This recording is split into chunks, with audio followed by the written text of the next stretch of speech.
If you're looking to buy a stacked NBA 2K account with max badges and more, visit sportstmb.com.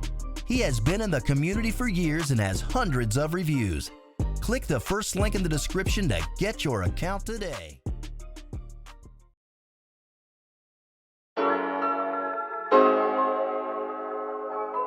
Before this video starts, if you enjoy this video, there are many more like it already on the channel with many more like it to come in the future, so subscribe. I'm trying to hit 100,000 subscribers by the end of the year, so I would really appreciate it. I post nearly every day, so if you're looking for some sports talk to fill your time while the world is on fire, this is the place for it. Also, real quick, there is a new Q&A episode of the podcast out now on Spotify and YouTube. If you're looking for something to fill your time, it's nearly 2 hours long, so it should be sufficient in doing that. Today's video is on a topic that I have somehow never covered before. It's one of the biggest what-ifs in NBA history, but also one of the most underrated and not talked about what-ifs in NBA history. And it also affects my favorite team, the Chicago Bulls. Back in 2010, the NBA had its most stacked free agency class in the history of the league. Two of the NBA's top 5 players were up for grabs in LeBron and D. Wade, as well as two very good power forwards and Chris Bosh from the Raptors, who is a walking 22-10 with elite defense, as well as Amari Stoudemire, who was also a walking 22-10 but not quite the defender. Dirk Nowitzki and Paul Pierce were also free agents, but everyone knew they'd be re-signing with their teams, so Paul Pierce and Dirk Nowitzki were also free agents, but everyone knew they'd be re-signing with their teams, so that was whatever. And there was also the likes of David Lee, Joe Johnson, Rudy Gay, and Carlos Boozer all available, who were just below all-star level players. And of course, as we all know, 3 of those free agents, being the best 3 available, signed with the Miami Heat to form the Big 3 Heat. But an often forgotten element of that offseason was that LeBron and Wade went window shopping. They obviously talked to the Heat, they also talked to the Knicks, apparently they even talked to Cleveland, which is a weird alternate reality, and they talked to the Chicago Bulls, who ended up coming in second place, obviously with them going to the Heat. They have even said that they were going to sign with the Bulls, but it was because of a trade that they did not make that they were not able to sign there, and they ended up going to Miami. And to top off the ridiculousness of this situation, the trade that I'm talking about involved them getting back a consensus top 15 player in the NBA. So, let's talk about why I fucking hate being a Bulls fan.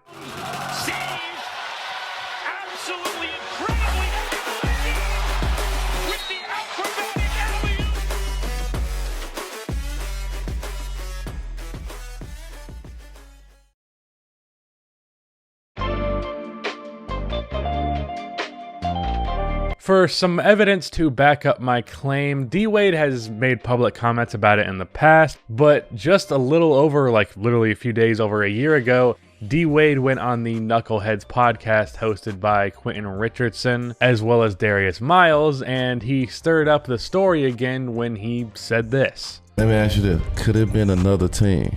Yeah.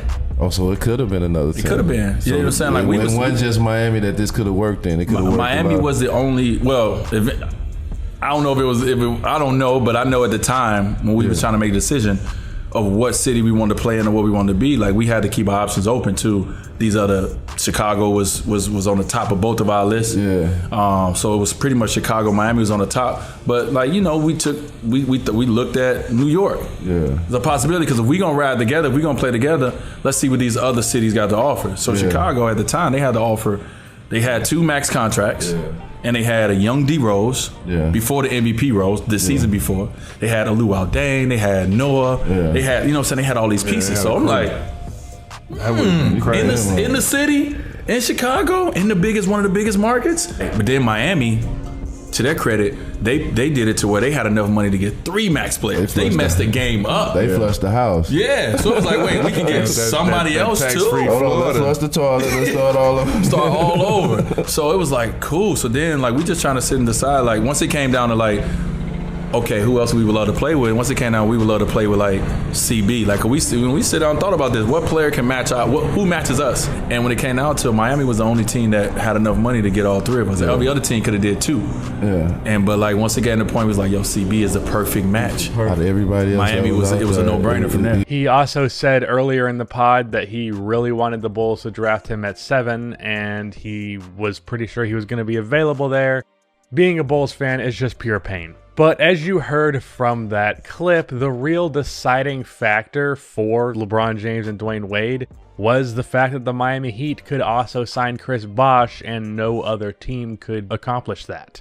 But the thing is, the Bulls would have had that cap space if they made one simple trade. As a whole, the Bulls had $20 million on the books with 3 players, D Rose and Joakim Noah on their rookie contracts, and Luol Deng, who was making a bit over $10 million a year, which back then was more like $23 million a year. It's really insane how much the cap has gone up in just a few seasons. But what I am getting at here is that the Chicago Bulls missed out on an opportunity to sign LeBron James, Dwayne Wade, and Chris Bosh all in the same offseason because they didn't make a trade. And what's the most enraging and what caps this off as the biggest missed opportunity in NBA history is that this trade was for a top 15 player. The odd man out here is clearly Luol Deng. He was a damn good player. He was a 17-7 efficient scorer. He was also a damn good defensive player, but he was making $10 million, which was a lot for that time. So the Bulls called up some teams and came to a deal that would have sent Deng as well as a Bulls first,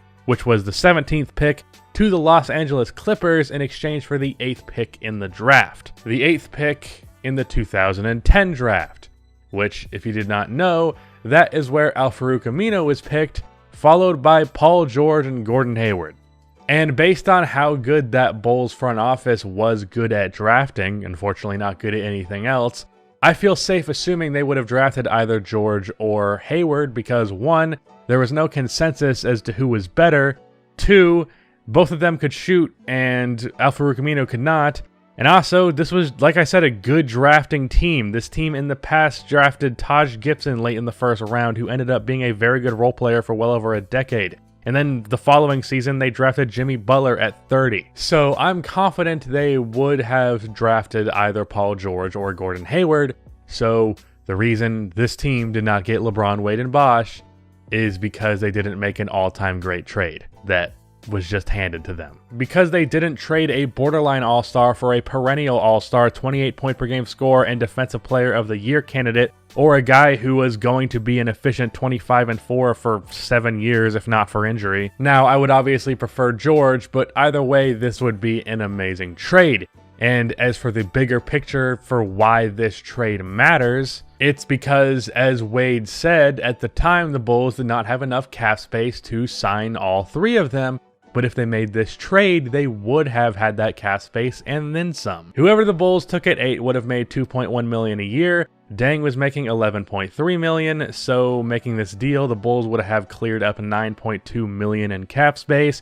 Now at the time, the salary cap was $58 million, so in total, the Bulls would have only $10.7 million on the books, with Derrick Rose, Joakim Noah, and either George or Hayward as well. All 3 of them being on their rookie contracts, which means the team would have $47.2 million in cap space. Which is important because in total, LeBron, Wade, and Bosh signed for $43.2 million for that year and continuing forward, obviously. So not only would the Bulls have had enough cap space to sign these 3, they also would have had enough left over to bring in Kyle Korver, who would be an amazing fit here. So to conclude all of this, the Bulls making one of the greatest trades ever, which again would have just been handed to them, would have resulted in them having a starting lineup of Derrick Rose, Dwayne Wade, LeBron James, Chris Bosh, and Joakim Noah, with either Paul George or Gordon Hayward coming off of the bench. And that is, no hyperbole,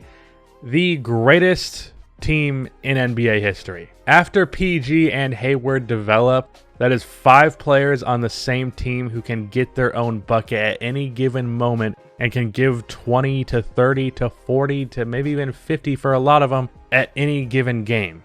And all of these guys, besides for Rose and Hayward if they drafted him, would be in the top 1% at defense for their positions. And that's not to say that Rose was a liability or anything defensively, he just wasn't god tier like those guys. But why am I certain that under those circumstances, LeBron and Wade would choose Chicago over the Heat?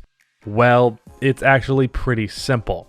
The Miami Heat had all that cap space because Dwayne Wade's contract expired, and then a bunch of other contracts were expiring on the team of good to mediocre talent. Every good-ish player on this team, besides for one, left in free agency. Jermaine O'Neal left, Quentin Richardson left, and Michael Beasley was traded. Every player except for one that left the Bulls that offseason was not good, and that's Kirk Hinrich, and he wasn't even like anything crazy. Kirk was a 10-4 guy who shot 40% from the field. He was a scrappy role player, but he wasn't actually that good. Pretty similar to Matthew Dellavedova, actually. Other than that, an old-ass okay Brad Miller left, Hakeem Warwick left, Joe Alexander, who averaged a grand total of 0.5 points left, Archie Law, Gennaro Pargo, Lindsey Hunter. All of these players not good. And then as a roster, the Bulls had Joakim Noah and Derrick Rose to offer. Now, LeBron had his issues with Joe, or really it's more fair to say Joe had his issues with LeBron, but I think both would have been perfectly fine putting that shit past them. Now, as for the Miami Heat, here is the roster that they had to offer. Udonis Haslem. That's it.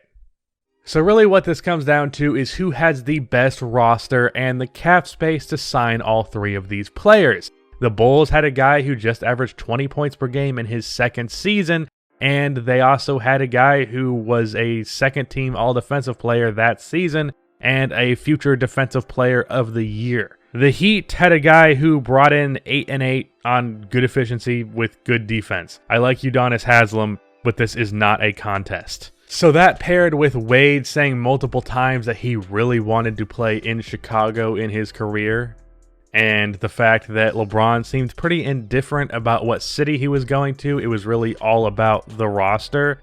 I would say they probably choose the Bulls in this scenario over the Heat. So the Bulls did not create the greatest roster ever because they didn't trade Luol Deng for Paul George. When you really let that sink in as a Bulls fan, you feel nothing but pure pain. But now let's talk about how this team would have played together. I specifically want to start by focusing on the defense because it would be ridiculous. Assuming that they draft Paul George, this team has the greatest defense in NBA history. And I don't know that it's a contest. Wade is an elite defender, LeBron is an elite defender, Chris Bosh is an elite defender, and Joakim Noah is an elite defender. Like, I'm talking they're all top 5 in their position. Imagine trying to score on Dwayne Wade, Paul George, or LeBron on the perimeter. You finally manage to get by them, and then you have to finish over Joakim Noah or Chris Bosh, or maybe even get swatted from behind by LeBron. This team was also going to be coached by Tom Thibodeau, who overall, not a good coach, but defensively, he was a great coach. This is also a great rebounding team. Wade averaged 6.4 rebounds a game this season. LeBron averaged 7.5, Bosh averaged 8.3, Noah averaged 10.4. So once this team was stopping you from scoring, you were not going to get many second chance opportunities. And then offensively, is this a bit of a weird fit? Yes. However, after a certain point, talent trumps fit.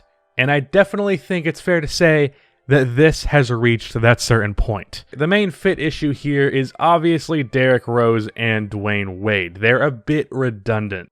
Neither of them good shooters, both of them really like to dribble the ball and attack the basket. Now I do think it's worth mentioning that Rose, specifically in the 2010-11 season, was not a completely abysmal shooter. 33% from 3 obviously isn't good, but being that he took 5 a game, and a lot of those were off of the dribble, and the league average was just 2% better, I'd say he was around average. D. Wade was, yes, not a good shooter, but you also could not leave him wide open because he was such a freak athlete that given enough momentum to attack the basket, he was going to jump in the air and you weren't going to be able to hang with him. That same thing applies to Derrick Rose as well. Go back and watch those Heat games and I promise you, you won't see defenders leaving Wade just wide open on the perimeter because of that threat. Also, he was an incredibly high IQ player, and he always found ways to get around that, playing with LeBron. LeBron was a solid shooter, Bosh a few years in was a solid shooter, and PG was a great shooter by his second season. And as I said, I think this team could have signed Korver as well,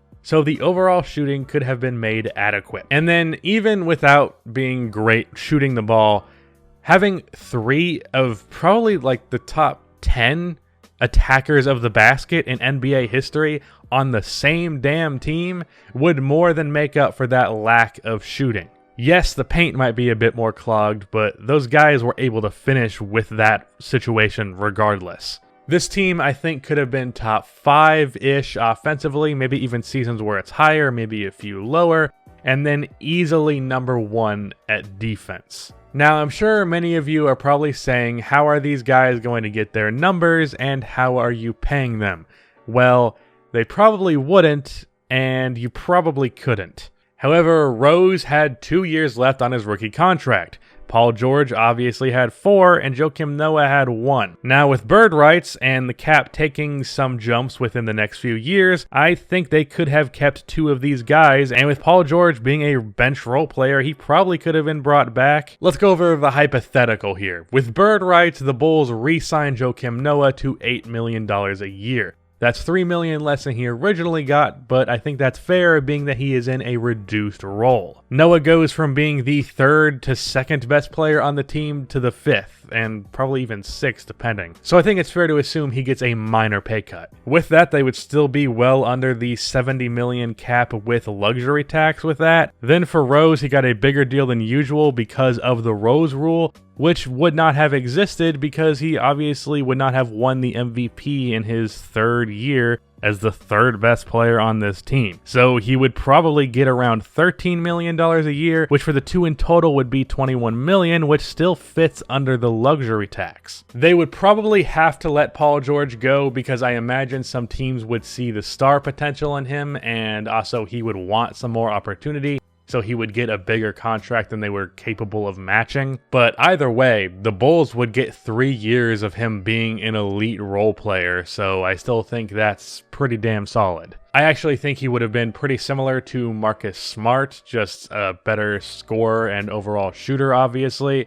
And actually, the thought of a Marcus Smart level player off of the bench for a team like this is just terrifying. And then as for shot distribution, I think Rose would get like 20 points per game, Wade would get like 23, LeBron gets his 26, and then Bosh gets like 14, 15.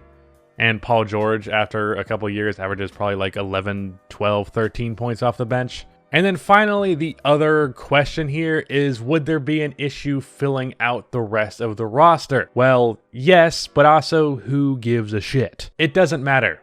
Put me in at point guard as my 10-year-old self at the time, and this team is still winning multiple championships. If this team could sign just one good player to a minimum deal, which the Miami Heat managed to do a couple of times, that would be an 8-man rotation, which is pretty typical. With Wade and Rose, your overall guard play is fine. Just sub in Korver and let Wade or Rose play point guard. Need to sub out LeBron, put PG or Korver. For bigs, Bosh can play the 5 and LeBron can play the 4. PG can even play some power forward in certain minutes. Here are some lineups that could be ran to allow every starter to sub out at any point. And of course, you can swap out players to have 2 starters out at a time. And if you sign just one minimum guy, like let's say Chris Anderson, you could have even more flexibility. So this team could have worked out financially, been passable fit-wise, have good enough depth considering the context of the overall talent, running 7 men deep at minimum, having a lot of versatility, being the greatest defense ever, a damn good offense as a whole, having the 2nd best player of all time, another top 20 player of all time. Rose probably would end up top 50 in this scenario, and maybe he doesn't even get hurt. Same goes for Wade. This team easily, at minimum, wins 4 championships. All of this stemming from not pulling the trigger on a single trade, moving a player that wasn't even an all-star. If I had one question for Garpax, it would just be why. And looking at this, I said earlier that this really just brought pain, but in reality at this point, it's just fucking funny. But also, the pain is still there. That's the end of this video. Please be sure to like and subscribe for more NBA content like this, and cue the outro music.